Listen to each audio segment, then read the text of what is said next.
Greetings, nerds. This is CNN Nerd. I'm your host, Sarah Belmont, and with me, as always, is our Mr. Producer, Will Polk. How are you doing tonight, Will? Doing very well, Sarah. How are you doing this Tuesday evening? I'm fine. That's good. Glad to hear it.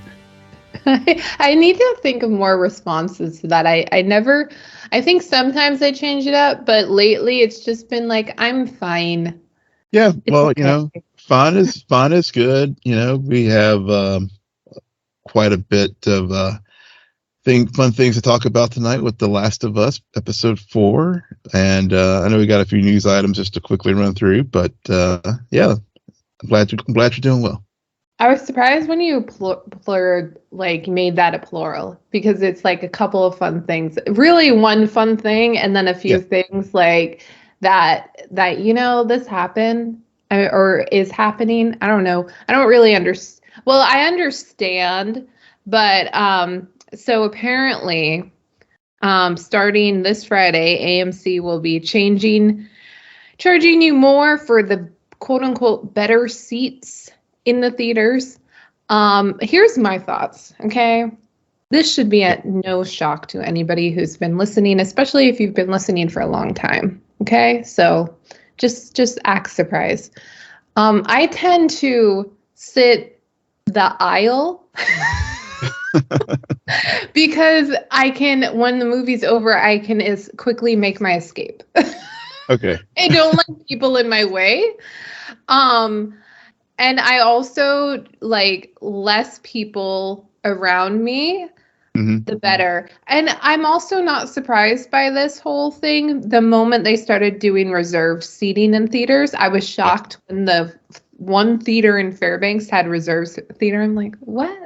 What is this? This is the lower 48 thing. This isn't up here. No, it is.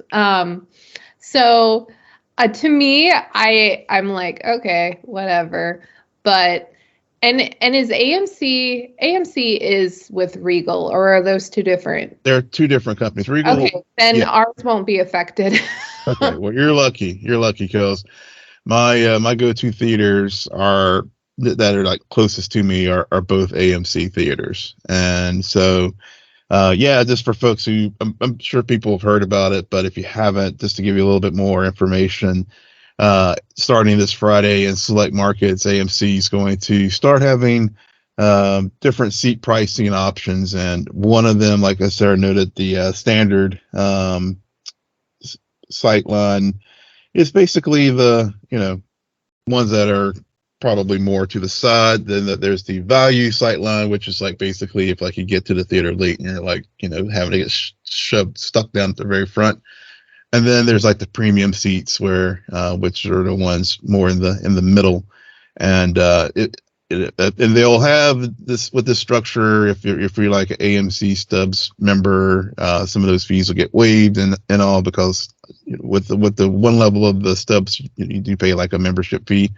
So, but yeah, you're right. I mean, it's you said it so well with the advent of the reserve seating and all.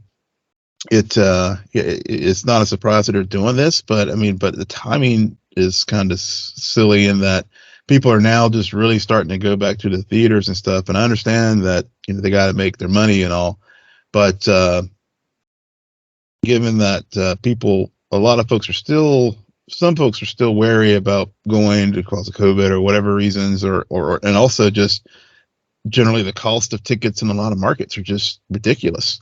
And so, will this like price out people? Like, for example, going, some people can't afford to like go to like, a traveling Broadway show comes into town, and, and the ticket prices are just so exorbitant, but, they can't, folks can't afford it. But this is also, speaking of, theater, like as far as live theater, this is very similar to what you see in regular theater seating, where or concerts or whatever you go to. There's different tiered levels of prices for better seats. So I guess it just took a while for the movie theaters to come around to that. So I guess it's just another way for them to get revenue. Yeah, maybe all of us sneaking in our snacks they're like only taking notice and like, we want to get that money back. Yeah. So, yeah. Yeah, very interesting. In other news, it was kind of, I think, even just today this happened, that Fantastic Four director Matt Shakman has shared that the film is scheduled to start filming in early 2024 with a set release date of February 14th, 2025, and no confirmation yet on who the Fantastic Four are being played by in this rendition. Nope. Yeah, not at all. I mean, basically, it was. Wouldn't that be awesome? Like, we don't know. Yeah, it would be. A trailer. Yeah. Happen, but yeah. Yeah, that would be like the working title of the film would be like, Project Balloon or something like that, where it's just or it's Project X, where it's just like, we don't know all these people, but they had such a tight set that we never figured, no spoilers came out from it or anything like that. But Shakman, as of course many folks probably remember, if it was one of the directors and writers of WandaVision, and so he has had time in the MCU before, and of course in other things as well. And obviously this seat opened up when John Watts moved on from this film.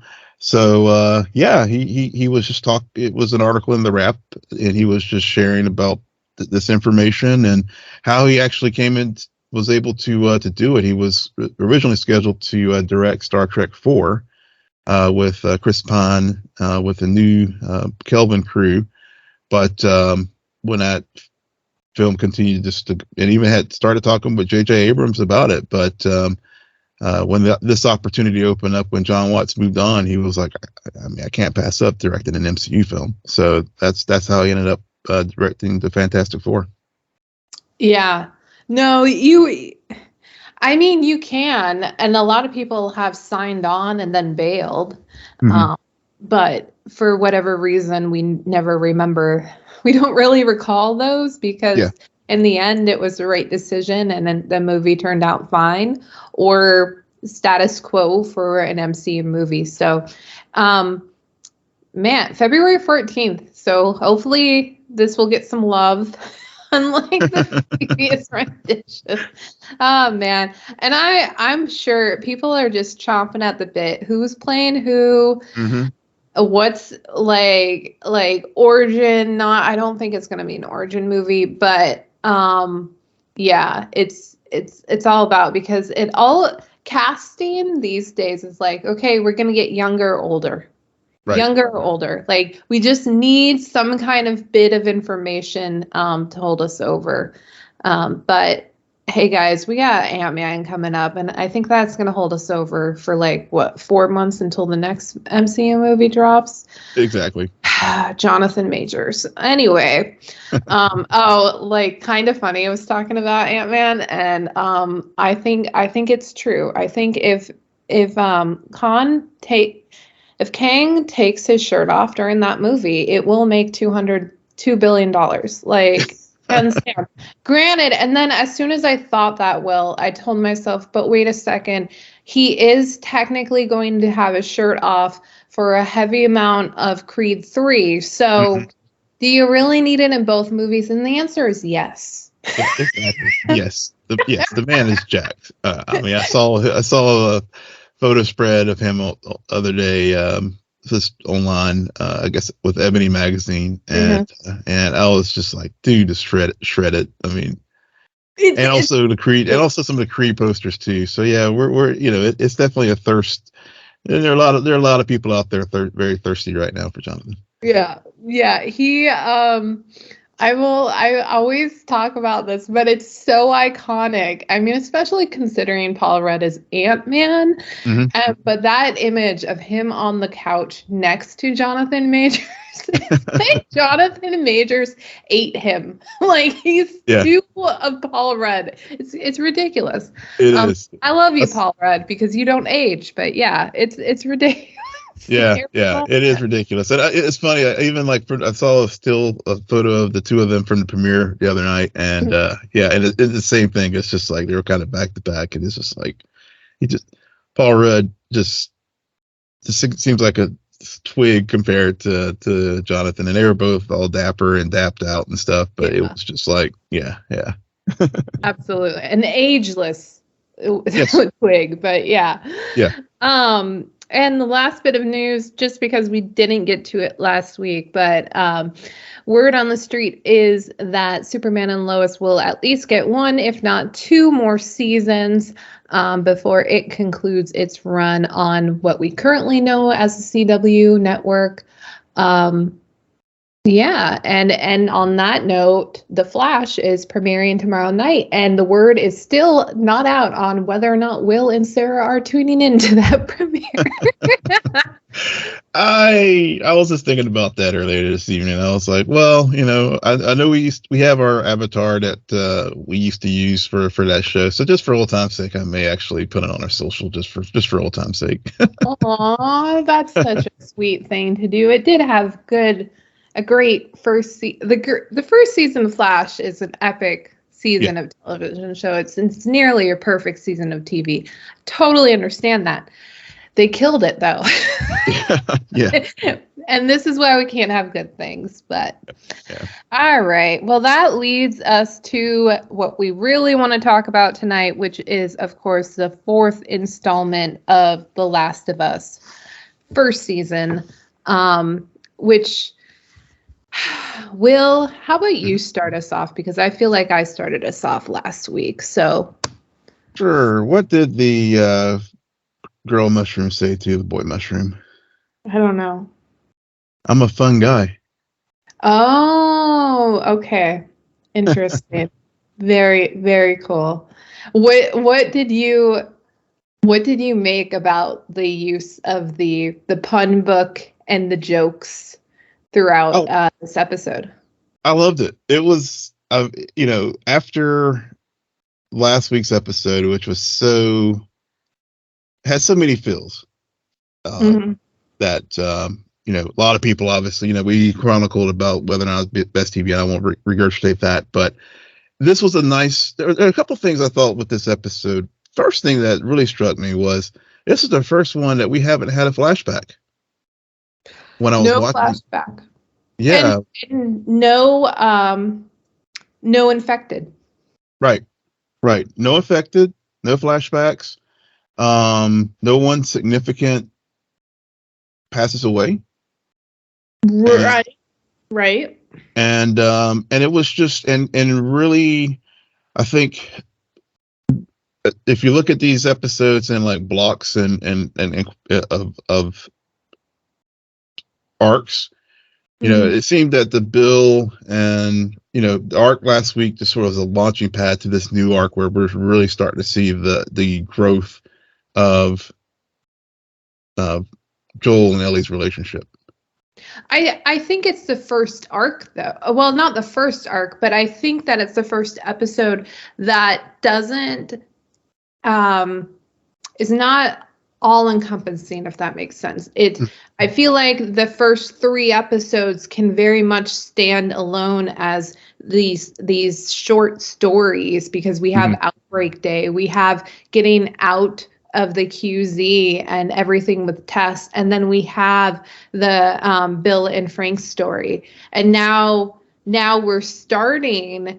Even though we've already started it, we're really focusing in on Joel and Ellie, which are our main characters. So it's not, this episode is not structured like the others where they're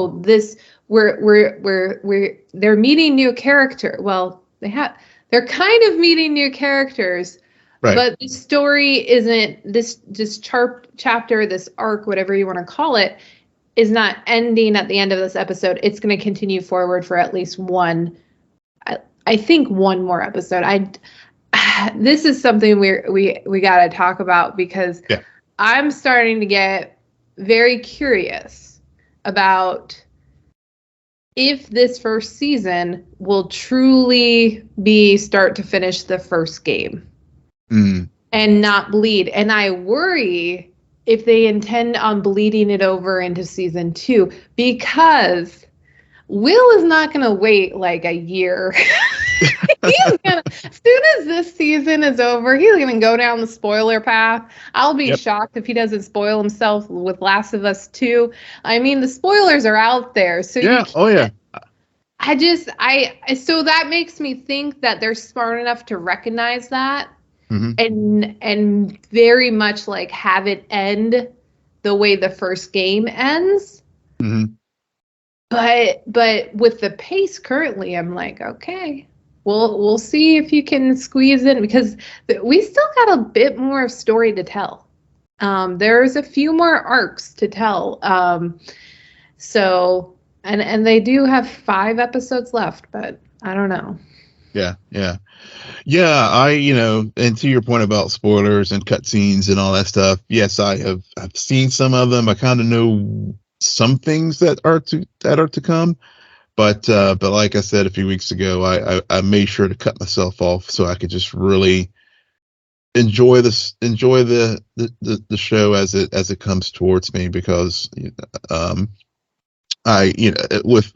it's great having the companion podcast piece, so that Druckmann and Craig Mazin do a good job of just sort of helping people like me who never played the game share where they diverged from the game.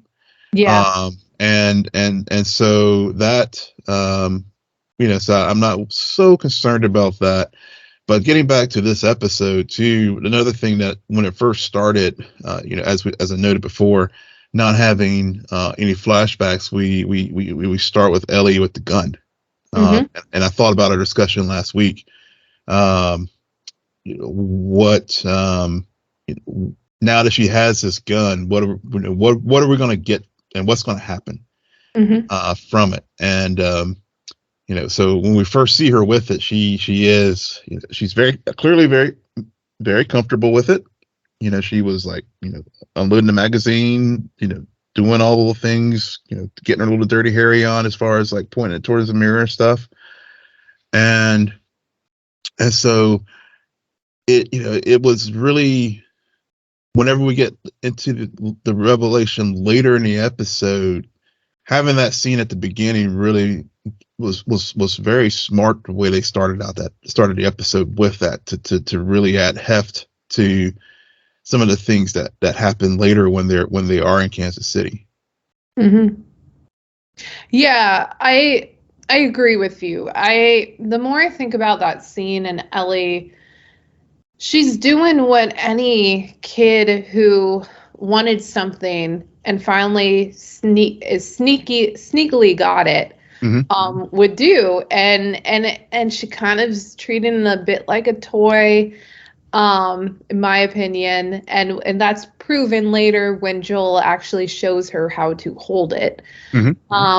But I like, so most listeners know that I'm familiar with the story, but I'm not as familiar as people who have played the game 100 times. And so I'm a bit foggy. And so I was like, I don't really know when she first uses it. I think I do, but and I was wrong with where I thought she used it. But she does use it very quickly in this episode, which I almost want to rewatch this episode just because Bella continues to blow me away. Yeah. But her reaction, it's so interesting when because I like how they make it a point of dialogue. You didn't actually kill him, but just having shot someone and making them injured in that significant way, and knowing like Joel's just gonna finish the job, you do feel responsibility. So like there's this weird thing of, I did what I had to do or else Joel would be gone, but I also hurt somebody. And so I think a lot of her questioning about why Marlene in that first episode said that these, or why Tess said they're not good people, and Marlene knows what they're capable of. I think all of those mixed emotions, there's a realization there for someone who's so young. Yeah. And I also find Pedro Pascal's acting in that moment as well very, very interesting, because he's experiencing the same very similar emotions, because this is something he unknowingly wanted to protect her from. Right. And I think overall that's a theme that we've seen with the start of their relationship, is where Joel very much begrudgingly is trying to accept the fact that this girl who I don't know if she reminds her of Sarah, or that he can't help but picture reminisce, is forced into this world and into these situations where she can't have the same experience that Sarah did have. Yeah, it's that I think it's the latter. I think it's that parental, like, right. It's just, you just have that instinct of wanting to protect a kid, and whether it's your own kid or a kid that you're responsible for. And I think you don't even have to be a parent to get that, but I think with Joel and understanding his background and stuff, I think it is a little bit, that's that motivation. And also he was trying, he was trying to keep a barrier up, and whenever they were having a discussion about family, and I just didn't look at you as cargo, Yeah. But whenever this happened and she basically saved his ass, and then he feels, again, he feels responsible because of his failure to protect someone, caused her to have to shoot that guy, and he's feeling like, oh God, I failed again, and thinking back to Tommy's discussion with his brother, and then think about Tess, and so that's another repetitive thing that we see with Joel, is him having to come to grips again with a place where he has failed to do the job. Yeah, I think he's a martyr with that whole thing. But to go back to the conversation about cargo and in the car, we know that he just says it because he's trying to compartmentalize. Mm-hmm. And he can't at this point acknowledge that Ellie's family, because honestly they haven't been together that long. No. And he knows what, like, obviously family so far has made him lose one of his best friends. Yep.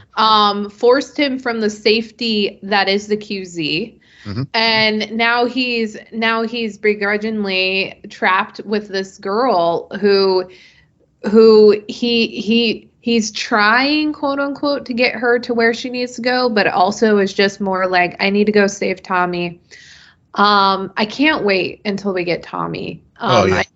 Especially because of, we'll talk about Jonathan Pierce in a moment, but the scene I keep thinking about whenever we talk about the car is honestly not the cargo, but when she says, I'm not tired, mm-hmm. and then they do a quick edit and her mouth is open and she's asleep. Yeah. And throughout, like, what, I think it's a good 15, maybe if not 20 minutes, and this is a short episode, where until we even get to Kansas City, mm-hmm. I feel like a lot of these moments go back to what we've talked about time and time again with this show, and especially Ellie, where they're trying, just like with Joel, like if the viewers are Joel, mm-hmm. they're seeing flecks of innocence mm-hmm. in Ellie, and mm-hmm. things that this is just like reminders. This is just a child. Yep. This is just a child. Yep. So that when you get these intense moments of where a shootout is occurring, Joel is on the losing end, and then it's like, oh no, this is a child, but she has a gun, and everything in her tells her I must protect, or I must save this one person who is the only thing I got right now. Yeah.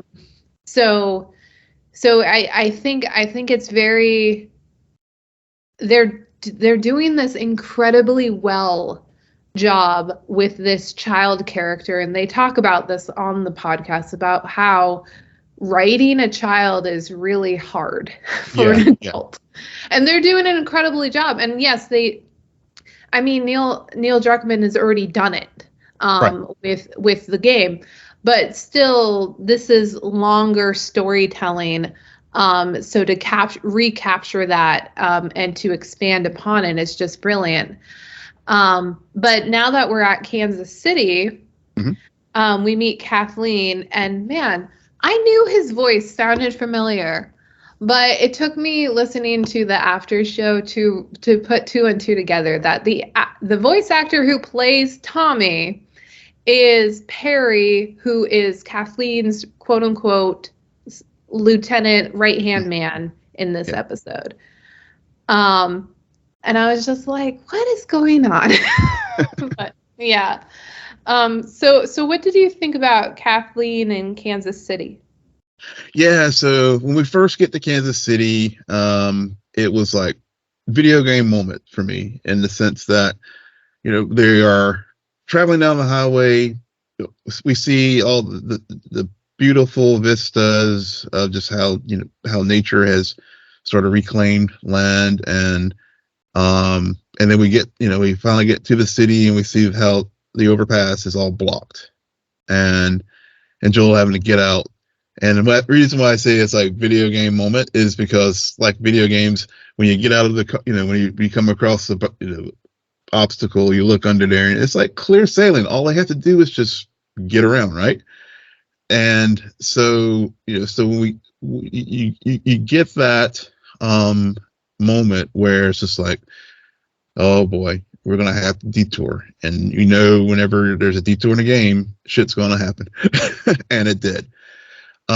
So it was, so Kansas City, learning, whenever we meet Kathleen the first time when she's talking to the doctor and going over the federal rules and interrogating him in that scene, it was just,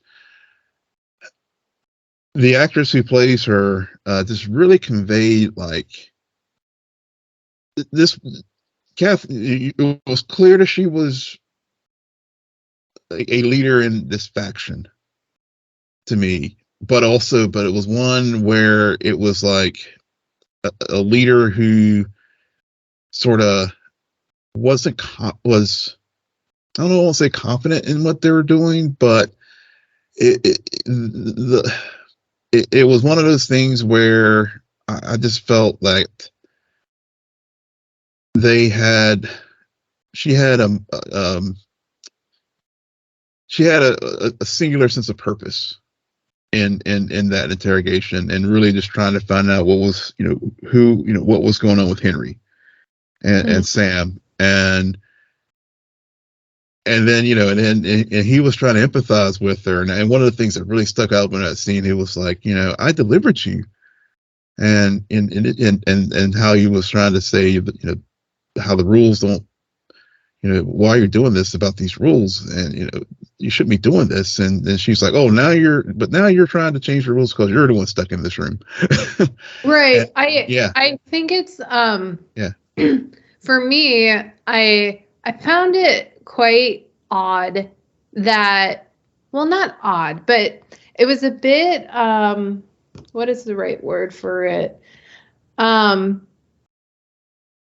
is that word? I can't think of that word, but we're clearly meeting these characters halfway through a story. Yeah. It was very jarring. Like, we're just like, oh, okay, this is a lot of information that you're just throwing into a 2-minute conversation, and there's some names and we don't know. Yeah. And I like it. But I like that when sometimes you don't need to spend an entire episode with Kathleen to know, you don't need to see her brother get beaten, because the overall story isn't about her. Right. This is just a side story that, and these writers so far have proven that whatever we do learn about her and what happened in Kansas, it's going to be just to inform the overall narrative of Joel and Ellie. Yeah. So in a way it's good, but at first I was like, okay, why do I care? Yeah. Like, and so I think that that's where a lot of people are getting this notion that, well, why is she in charge? And just, there's a lot of mystery, because we don't know. Like, I love how one of, like, Ellie's, she's the one who first notices. She's like, that's the QZ. Like, this city that was organized by Fedra's been overthrown. So, quote unquote, civilians are in charge, and it's not necessarily chaos. Yeah. But I like that. It's clear that they are protecting what is theirs. Yeah. I like that, because I know even in the podcast, the after show podcast, they talked about, it wasn't like, they brought up the Mad Max reference when all civilization's gone down. It was just like you have these murdering gangs roaming the street. But you're right. I mean, here, these aren't the hunters. They're not even the fireflies as far as you're right. They have a singular purpose of protecting their zone and protecting theirs, because they are all looking out for one another, especially when we even get that reinforced when the bodies from when Joel killed the individuals who had ambushed them. You see that, where it's about our, it's about us. It's about our unit here, and Sam and Henry must have like called some mercs from outside to like come in and fuck things up for us. And it's funny, because we just spent an entire episode with Bill and Frank, who Bill like methodically protected what is his. And then Frank comes in and wants community and wants to like make the place look better because it's theirs. And so it's these two people who are isolated, who are doing very similar things to what is happening in Kansas City, where they tried to work under Fedra. Something happened. Fedra gets overthrown. And now these civilians are in charge, and everyone's doing the same thing. Like, it's just at a larger scale of where now they have to figure it out. And, they know time is ticking, because you got a floater thing happening underground. You got to worry about, man, infected are everywhere and nowhere at the same time. Yeah. So I like how they also had that scene with Kathleen and Perry where they put a timer on this. That bloater was, no, and to your point about with the story being maybe one more episode or so, we do in a preview for next week, do you see that the bloater is like popping out of the ground. So, but also getting back to the leadership thing and Kathleen and Pierce, Perry, wanting to, why is he following her, and being her right hand person? Because, they have that conversation about, well, we have a big problem that's going to explode at any moment. and shouldn't we prepare our folks for these bloaters that are going to be coming out? And then she's so, I guess back to my thing about the single-mindedness of her purpose. She's the bigger threat is this bloater, but she is so focused on finding Henry and Sam that she's missing the big picture. Mm-hmm. And it's like, and so you see someone like Perry here, who clearly seems like he has a military background and stuff, and sees the threat. To what you raised earlier, it's like, we learn enough in the exposition whenever Catherine is interrogating the doctor, what some of her motivations are and stuff. Well, her only motivation is to find the people who ratted on her brother. Yep. Because her brother got beaten to death. Yep. By, I'm assuming, Fedra. And so instead of what you're talking about focusing on this is going to crumble, our people are going to lose their lives. However, it's one building, so I still don't really understand, but whatever. She's focused on just getting to Henry and Sam because they're the rats, or at least I'm trying to think about who's the father and who's the son. I think Sam's the son and Henry's father. Henry's at least the rat. So I think there's a lot I could say with what you were getting at, but I'm worried. I'm worried about some stuff. Worried about spoilers, or are you? No, yeah, spoilers, or just trying to give hints as to what's going on. So I'm trying to choose my words wisely. Gotcha. Yeah, I think it's just, it just goes back to why did Joel say that in that moment Ellie was just cargo, compartmentalizing, because he knows if he had said in that instance, no, your family, that would lead him to have something that needed to be protected at all costs and could potentially blind him to the bigger picture. Yeah. So I think that there's a subtle parallel there to what we're seeing with Kathleen, who has found herself in this position. And despite having all this entire community looking up to her for guidance, she is zeroing in on one thing. And that's only because that was her family. That was her blood. So you have a different scale of or level of community and bond that must be protected there. But and maybe it's also just because, I will be honest, a lot of this, I was just like, oh, can we get back to Joel and Ellie? Can we get back to Joel? Yeah. That was it. I was like, I don't really, because I love all of the moments with Joel and Ellie in this episode.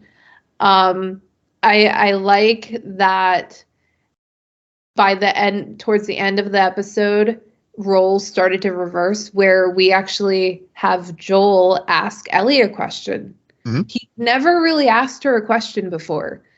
And it was because she had acknowledged that this isn't her first time hurting someone.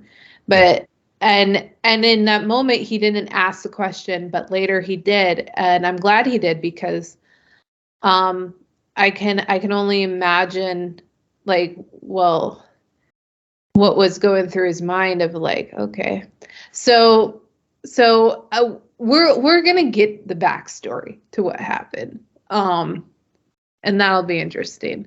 But I like how he asked the question and then she shuts it down for the first time, and so their similarities are coming out. Yeah. But it's just it and then it was good that they were laughing for a change. And it's weird, like you were saying to start us off, like there was no major death, there was no infected, there was no flashback. This there were some noises, but for my opinion, this was a quiet episode. It was. It was weird. But it was mainly about these two who are on the road, quickly get sidetracked and end up in this situation, and now are trying to escape the city. And who finds them? Well, not Kathleen, but Henry and Sam at the end. Because Joel slept on the wrong side. Yep.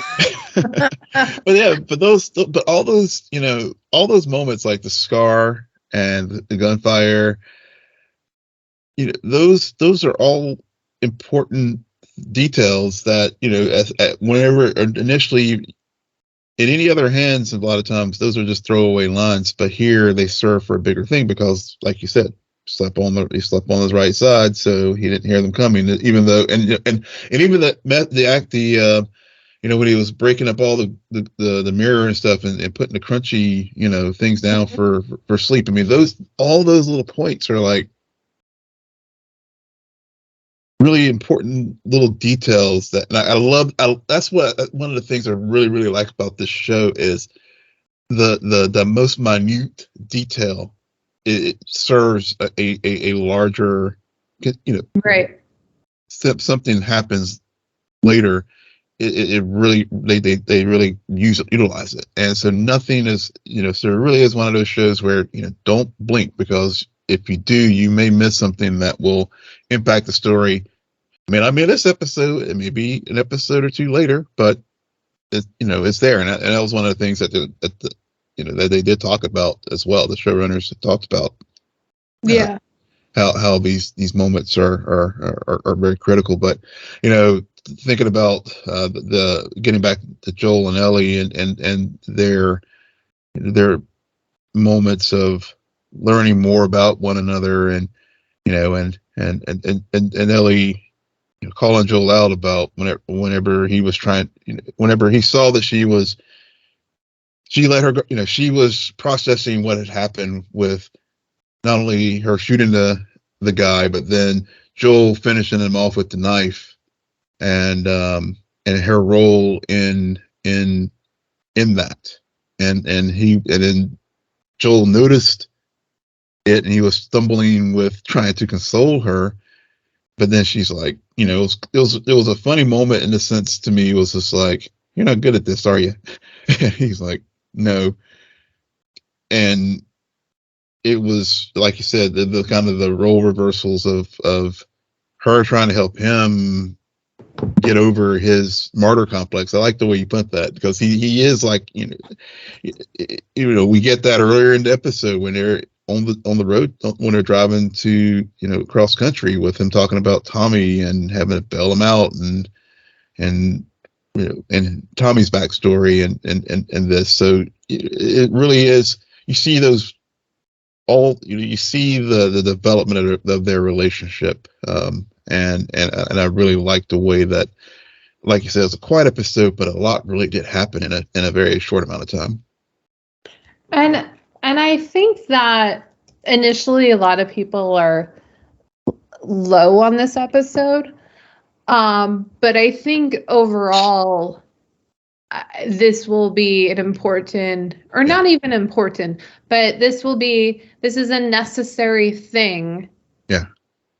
To lead us into the next episode, and I think it's a good change of pace, or else if this was the fourth episode and pretty much it had that same, here's a new person they encounter, by the end of this episode you're going to get to know them and then they're going to die.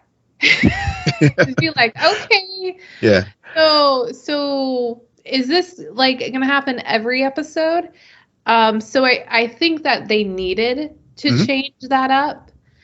I agree. Yeah, I will. You're right. I have to say, so when I after watching this episode, I was probably like not. I was ambivalent about it, but the more I thought about it, and the more we talk about it,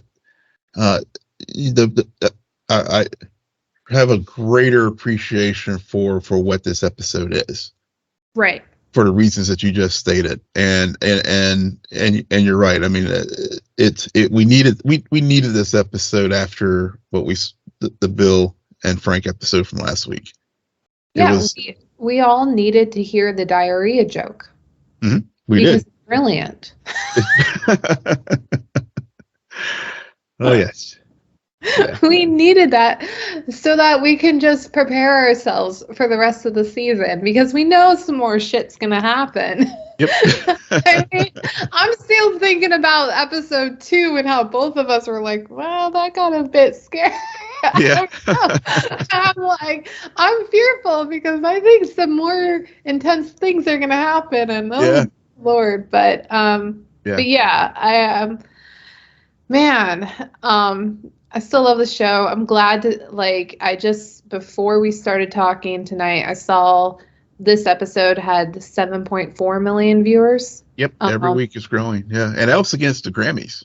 I mean, so. Who cares about the Grammys? Exactly. Well, there's that too. But I think award shows are going, they're not losing viewers because there are better things to watch. They're losing viewers because any smart person knows I will have Twitter on my laptop and I will watch my show and I'll just see who won. I don't actually have to watch the Grammys to enjoy they have to figure out a way to circumvent that. And then you got time zone issues where I felt like I knew Beyonce won 4 hours before the show even started. Yeah, true. Yeah, but speaking of timing and everything, just a programming note for our folks. If you missed it, the Super Bowl obviously is this upcoming Sunday, and the episode 5 is actually going to drop this Friday evening instead at usual time in your time zone. For me, Eastern, 9 p.m. Or whatever time zone you're listening to us. That's when the show will drop on for episode 5. So just wanted to make sure folks are aware of that if you missed it on the socials. Yes. No, appreciate that, Will, because without you, I would have totally not understand why people were tweeting about The Last of Us on Friday night. I'd be like, what is this? Very important to know that. And on that note, just to let everyone knows who's been following us, on Sunday, we're actually going to do something a little bit different, and we are guesting on A+ Opinions.